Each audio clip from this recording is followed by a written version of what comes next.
రైతాంగ పోరాటాన్ని నిర్మించిన నల్గొండ జిల్లా ఈ రోజు చైతన్యం కోల్పోయింది అనుకుంటున్నారా, లేకపోతే నల్గొండ జిల్లాకు కావాల్సిన ప్రాజెక్టులను సాధించుకోలేరు అనుకుంటున్నారా గత పాలకులు అని చెప్పి నేను సందర్భంగా అడగదలుచుకున్నాను. మిత్రులారా, 10 సంవత్సరాలు 20 లక్షల కోట్లు వాళ్ళ దగ్గరకు వచ్చినాయి. 20 లక్షల కోట్ల రూపాయలు వాళ్ళ జేబుల్లో ఉంటే 2000 కోట్లతోని ఎస్ఎల్బీసీని ఎందుకు పూర్తి చేయలేదో అడగండి.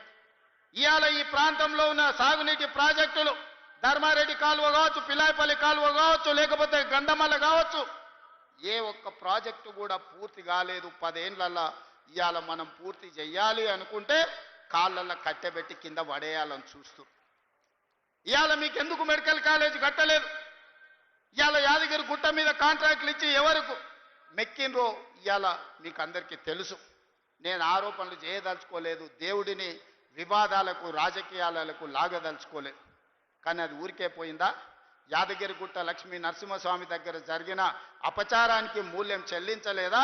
మన ప్రభుత్వం ఏర్పడ్డ నాడే బొక్కవోర్ల పడి మక్కెలు ఇరగలేదా? మీకు తెలియదా? చేసిన పాపాలు ఎక్కడికి పోవు, మన ఎంబడే వస్తూనే ఉంటాయి నీడలాక.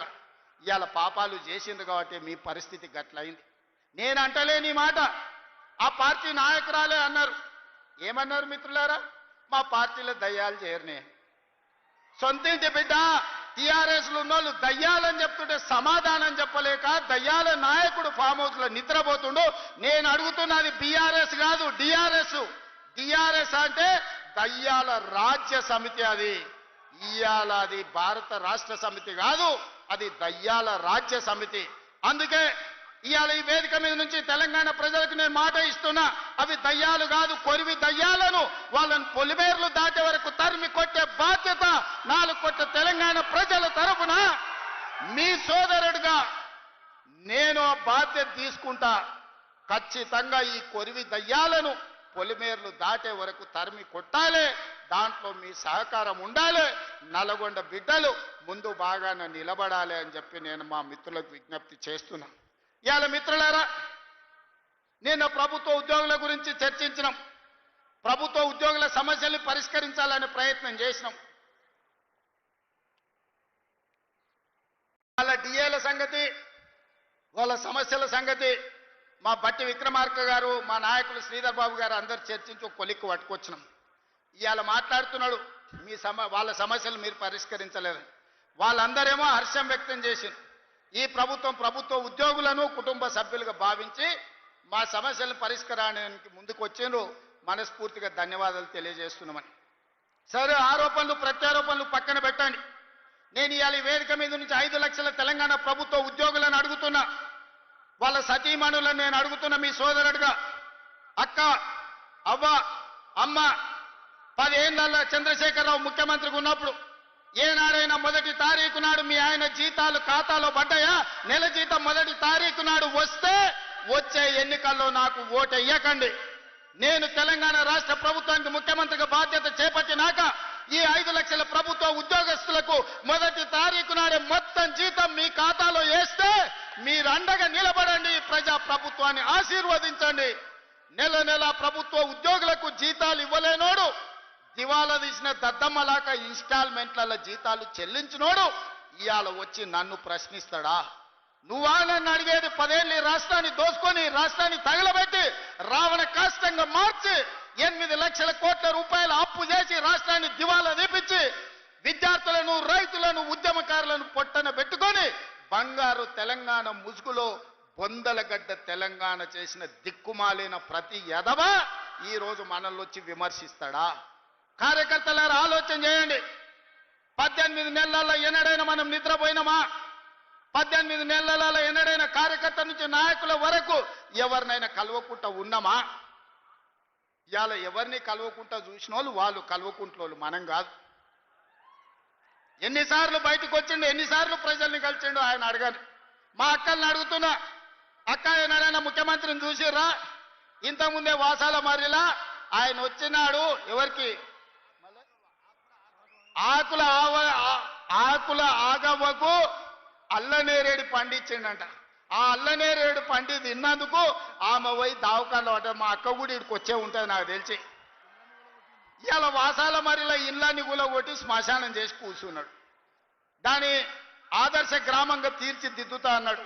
మరి ఆ వాసాల మరి పరిస్థితి ఏముందో నాకైతే తెలియదు. కానీ మా చామలకీరను మా బీర్ల ఐలేను పోయి చూసిరమ్మంటున్నా. వాళ్ళకి ఆయన అన్యాయం చేసిపోతే న్యాయం చేసే బాధ్యత మన మీద ఉన్నది. వాళ్ళ ఉన్న ఇల్లు వీకి పందిరేసి, పందిరి కూడా కాదు, ఇల్లు వీకి మొత్తం ఎక్కడిదక్కడ చేసిపోయింది. వెనకటికి అందుకే పెద్దోళ్ళు చెప్పారు, పనిమంతుడు పందిరేస్తానంట కుక్కతోక తలిగి కూలిపోయిందంట. ఇవాళ వాసాల మరిలా ఈయన ఇట్ల గీసి అట్ల గీసి ఫామ్ హౌస్కి ఇట్లకెళ్ళ రోడ్ వేసుకోనికి అన్ని నక్కజిత్తుల వ్యవహారాలతోటి ఈరోజు ఎర్రవల్లి ఫామ్ హౌస్కి ఇక్కడి నుంచి రోడ్ వేసుకోనికే వాసాల మర్రిని మొత్తం కుప్ప కూర్చిపోయి శ్మశానం లాగా చేసిండు. మరి నాకైతే బాధ్యత ఉంది కదా. ఆయన అల్లకల్లోలం చేసినా ఆగమాగం చేసినా అన్నిటిని సరిదిద్దాలన్న ఆలోచనతోటి ఇవాళ రైతులను కావచ్చు, ఆడబిడ్డ మహిళల్ని కావచ్చు, విద్యార్థులను కావచ్చు, నిరుద్యోగ యువకులను కావచ్చు, ఉద్యమకారులను కావచ్చు, దళితులను కావచ్చు, గిరిజనులను కావచ్చు, ఆదివాసులను కావచ్చు, మైనారిటీలను కావచ్చు, వీళ్ళందరి కష్ట సుఖాలు తెలుసుకొని విధి విధానాలు తయారు చేసి ఇవాళ వాళ్ళందరినీ అభివృద్ధి పాఠం వైపు నడిపించాలని నేను ప్రయత్నం చేస్తున్నాను. మిత్రులారా, నేను ఇవాళ సూటిగా అడుగుతున్న నిరుద్యోగ యువకులను, వచ్చిన మొదటి సంవత్సరంలోనే 60,000 ప్రభుత్వ ఉద్యోగ నియామకాలు చేపట్టి ఈ దేశంలోనే మొట్టమొదటి రాష్ట్రంగా తెలంగాణ రాష్ట్రం నిలబడ్డదా లేదా, 60,000 మందికి ఉద్యోగాలు ఇచ్చినామా లేదా ఎల్బీ స్టేడియం వేదికగా అని చెప్పి నిరుద్యోగ యువకులను అడుగుతున్నా. ఇవాళ ప్రైవేట్లో 3 లక్షల కోట్ల రూపాయలు పెట్టుబడి తెచ్చి ఇంజనీరింగ్ డాక్టర్లు చదువుకున్న మన తెలంగాణ విద్యార్థులకు ప్రైవేటులో 1,00,000 ఉద్యోగాలు ఇప్పించి ఇవాళ కుటుంబాలను ఆదుకునే ప్రయత్నం చేస్తున్నాం. ఇవాళ మీ ప్రాంతంలో young India integrated residential school 200 కోట్ల రూపాయలతోని నిర్మించడమే కాదు, రాష్ట్రంలో 100 నియోజకవర్గాలల్లో 20,000 కోట్ల రూపాయలతోటి బడుగు బలైన దళిత గిరిజన మైనారిటీ వర్గాలకు సంబంధించిన పిల్లలు ప్రతి దగ్గర 2,600 మంది కలిసి చదువుకునేటట్టు, కలిసి భోజనం చేసేటట్టు కార్పొరేట్ కాలేజీలను తలదన్నే విధంగా ఇవాళ పేదలకు విద్యను అందించడానికి మన ప్రభుత్వం ప్రణాళికలేసింది.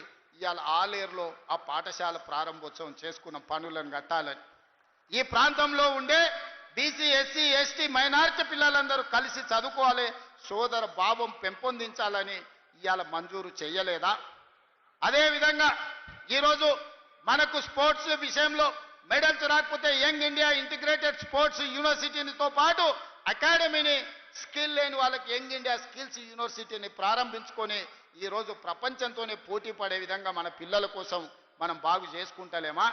ఇవాళ మెడికల్ కాలేజీ ప్రాంతానికి ఇచ్చిన మాట వాస్తవం కాదా సోదరులారా? గంధమల్ల ప్రాజెక్టు వాళ్ళు పడావు పెట్టిపోతే ఆ గ్రామాలు మునుగుతున్నాయని రైతులు బీర్ల ఐలేని తీసుకొని వచ్చి మాట్లాడితే గ్రామాలు మునగకుండా ఆ ప్రాజెక్టును పూర్తి చేయడానికి ఈరోజు ప్రణాళికలు వేసుకున్న మాట దాదాపుగా 600 కోట్ల రూపాయలు